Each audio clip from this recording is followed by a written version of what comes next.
Sa natin line ngayon, oh. Papunta tayo ngayon sa loob kasi ang may celebrate birthday wala dito. Ito na lang yung natira ngayon. Sakyan ko kasi nasa mga biyahe. Oh, ang buko eh. Ito pa rin. Tambay dalawa, wala ngayon silang sundo. So ngayon, so itong isa, ito ngayon kararating lang to galing Bulacan. Dalawang araw sila sa Bulacan eh.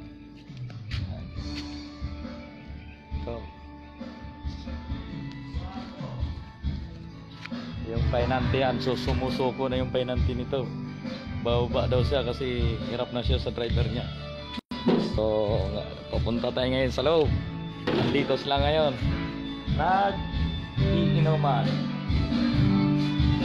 So nakatag tayo rin, papasok tayo sa loob. Oh.